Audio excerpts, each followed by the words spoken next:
globalisation. Et parmi les défis majeurs de notre civilisation contemporaine, bien sûr, c'est la question écologique et la question environnementale.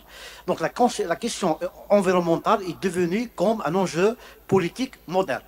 Donc maintenant, ça se voit que dans toutes les nations du monde, ils essayent de résoudre cette problématique, l'environnement, l'écologie, la relation de l'homme et son environnement.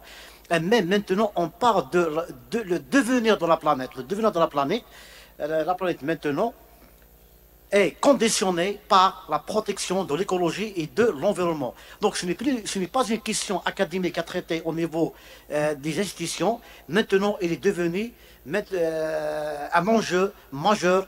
Donc le devenir de l'homme, le devenir de la planète est conditionné exactement par la protection de l'environnement et de l'écologie. Donc, pour ne pas trop spéculer, donc maintenant la planète actuellement préoccupé par traiter deux problématiques de fond et deux problématiques majeures. La première problématique, le premier défi, c'est la pollution. Le deuxième défi, c'est le réchauffement climatique qui constitue une problématique prépondérante qui s'accentue et qui s'impose comme une problématique centrale maintenant. Donc nous avons deux défis majeurs, donc la pollution et le réchauffement climatique. Donc ça fait pas longtemps, donc il y avait un congrès international qui s'est tenu au niveau de l'Égypte.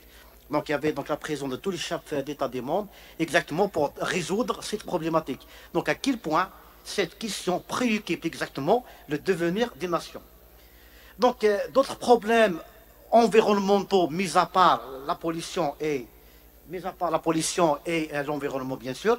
Donc nous avons un ensemble de problématiques environnementales qui comprennent, par exemple, maintenant on parle des pluies acides. Les pluies acides maintenant, ce n'est plus comme la pluie d'autrefois. Donc les pluies acides constituent aussi un problème majeur qui menace même l'agriculture et ce qu'on appelle la sécurité alimentaire mondiale. Donc les pluies acides, donc ça dû bien sûr à un phénomène de la pollution planétaire. Et on parle aussi l'air, donc la pollution de l'air, et en plus des dommages causés par l'étalement urbain.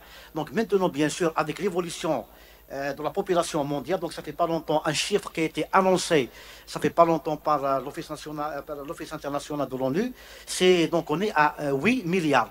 Donc qu'est-ce que l'évolution de la population dans le monde entier est accompagnée par une politique environnementale qui peut répondre exactement aux exigences de cette évolution. Voilà, donc c'est la problématique qu'on pose maintenant. Donc la forte augmentation de la population est actuellement des taux très élevés. Donc la proportion de la population mondiale est en évolution permanente. Chaque année, une centaine de millions. Et l'augmentation sera significative dans les pays les plus pauvres, malheureusement, et ce n'est pas dans les pays les plus riches. Le manque de l'eau et la pollution qui entravent la production agricole et industrielle et l'approvisionnement en l'alimentation nécessaire à la survie. Bon, donc maintenant, donc il est temps de penser à la mise en place d'une vraie politique de proximité, une vraie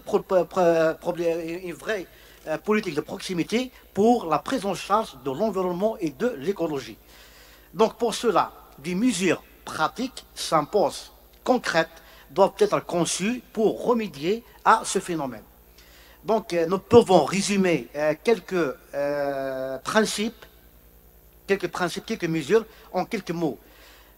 Nous avons en premier lieu la réservation des ressources naturelles et réduire le volume des déchets en suivant les trois types. Donc maintenant, dans les grandes universités actuellement, ils sont en train de développer exactement ce qu'on appelle la transformation des déchets. Comment la transformation des déchets, on s'appuie sur trois principes.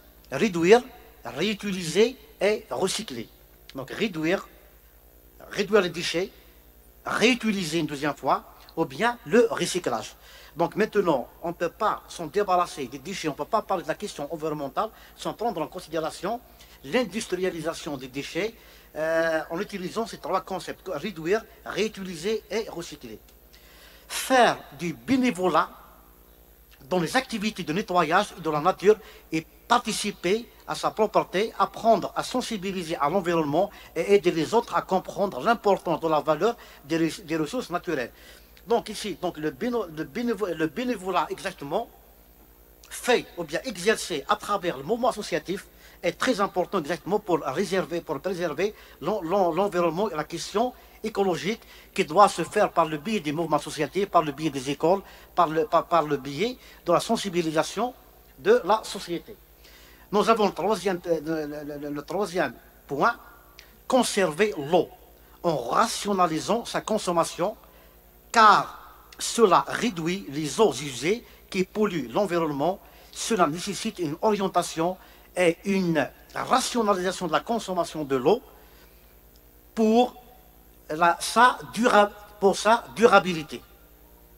Acheter judicieusement en achetant moins de plastique et en utilisant un sac réutilisable. Réduire l'utilisation des produits chimiques et préserver leur fuite dans les cours d'eau. Pour faire réussir une vraie prise en charge de l'environnement, le travail, c'est comme je vous ai dit, du bénévolat, par le biais des mouvements associatifs, est majeur pour remédier à cette question, cette problématique qui préoccupe la planète. Sur cela, je termine ma petite contribution, Monsieur le Président. Merci à vous. Donc, merci.